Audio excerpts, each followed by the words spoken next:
Sebelumnya kami ucapkan terima kasih atas waktu ini yang telah diberikan oleh Ibu dosen. Dan sebelum kami melakukan tugas yang telah ditugaskan kepada kami perkenalkan diri terlebih dahulu. Nama saya Ahmad Zaki, NIM D012213. Dalam hal ini kami akan melakukan RPP, yang mana RPP ini dalam mata kuliah konsep dasar IPA yang telah ditugaskan oleh dosen pengampu saya yang bernama Ibu Daniarti MPD.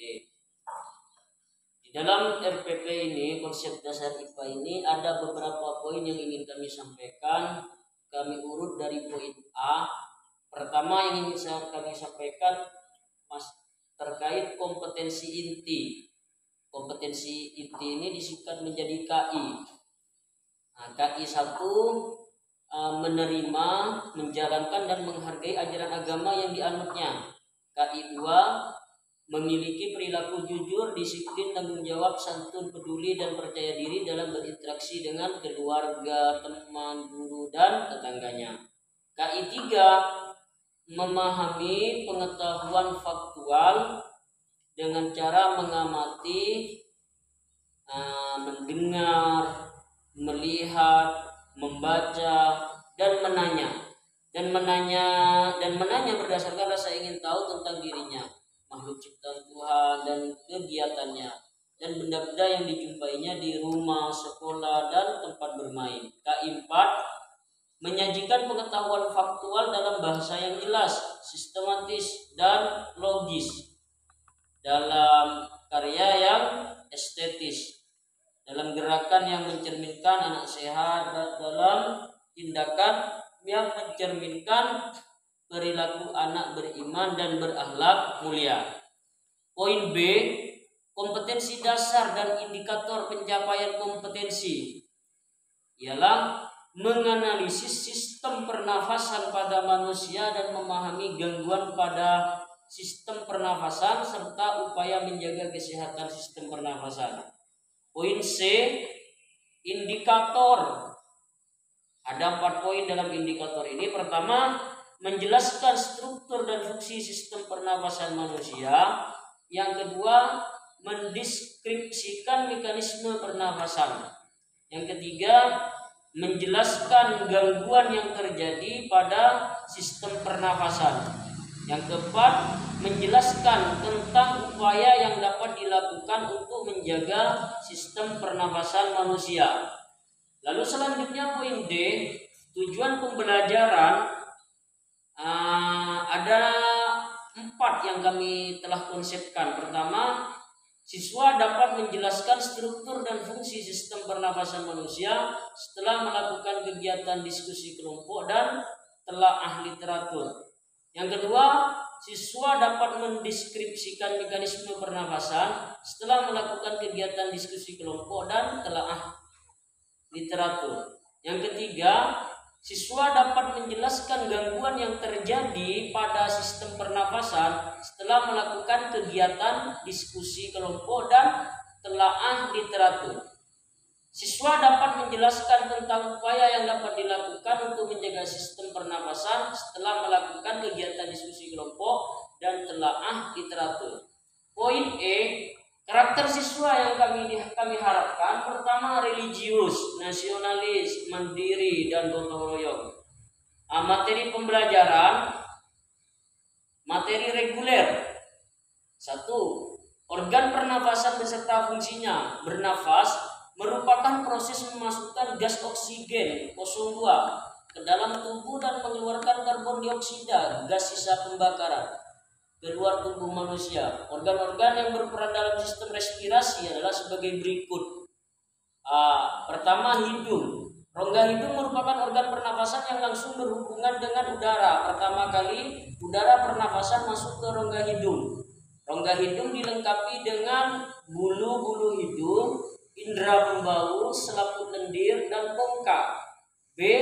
Pangkal tenggorok atau faring. Udara yang hangat dan lembab dari rongga hidung selanjutnya masuk ke faring. Faring merupakan hulu kerongkongan yang merupakan percabangan dua saluran, yaitu saluran pernafasan, nasofaring, seperti itu ya. Pada bagian depan saluran pencernaan, orofaring namanya. Pada bagian belakang. Yang C, batang tenggorok atau disebut trakea. Trakea ini udara yang telah masuk ke saluran pernafasan disebut nasofaring, selanjutnya masuk ke batang tenggorok, trakea, fungsinya untuk menyediakan tempat bagi udara yang dibawa masuk dan udara yang dikeluarkan. D, cabang batang tenggorok atau disebut bronkus, udara yang telah masuk ke trakea selanjutnya masuk ke bronkus. Saluran ini menghubungkan antara trakea dan dengan paru-paru. Itu. Yang E, anak cabang batang tenggorok disebut apa? Bronkiolus. Bronkiolus ini merupakan percabangan dari bronkus.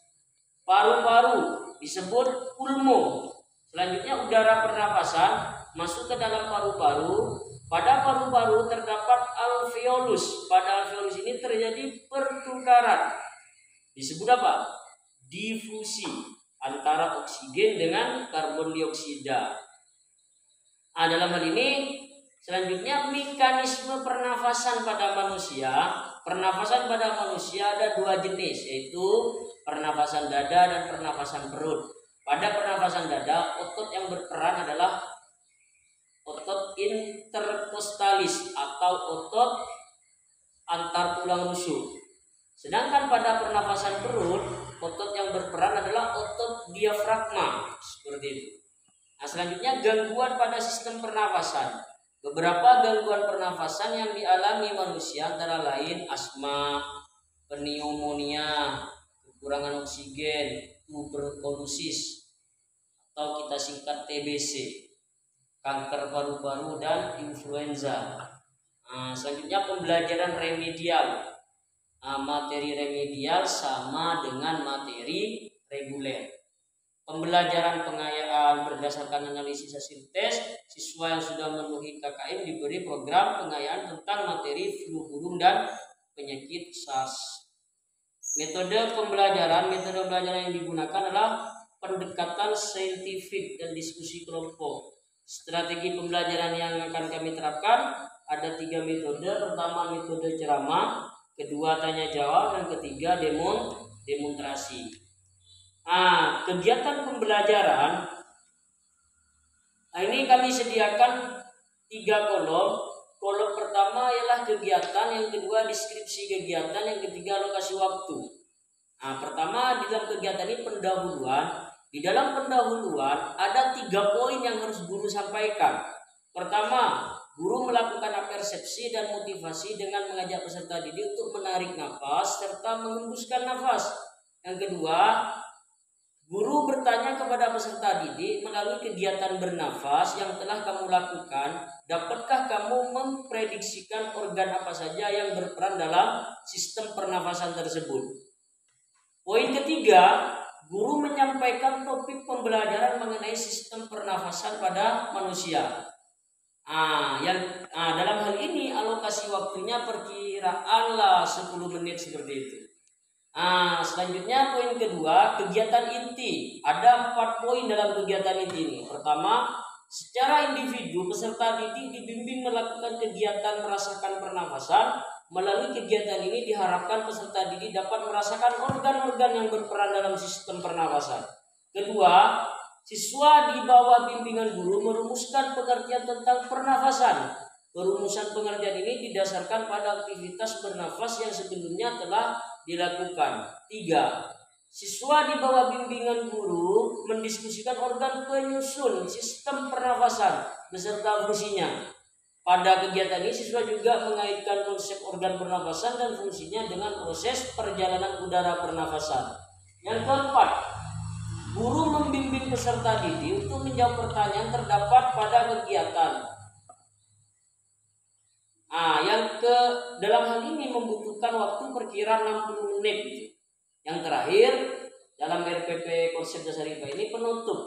Yang pertama, ada 2 poin yang harus disampaikan di dalam penutup. Pertama, siswa di bawah bimbingan guru membuat kesimpulan tentang organ-organ yang berperan dalam sistem pernafasan beserta fungsinya. Yang kedua, guru menugaskan peserta didik mempelajari materi yang berikutnya, yaitu tentang mekanisme pernafasan pada manusia. Jadi mungkin demikian saja yang bisa kami sampaikan dalam RPP konsep dasar IPA ini yang telah beliau tugaskan dosen kami, dosen pengampu Ibu Daniarti MPD kepada kami yang temanya tugas ini bersifatan UTS. Dan terakhir kami sampaikan terima kasih banyak atas waktu ini dan mohon maaf apabila terkait penyampaian atau sikap kami kurang sopan atau kata-katanya kurang tertata rapi di dalam melakukan FP. Kami mohon maaf yang terhingga. Jujur kesalahan bukanlah niatan kami, namun kesalahan pasti akan terjadi pada diri kita karena manusia tidak akan lepas dari salah dan dosa. Saya akhirin. Assalamualaikum warahmatullahi wabarakatuh.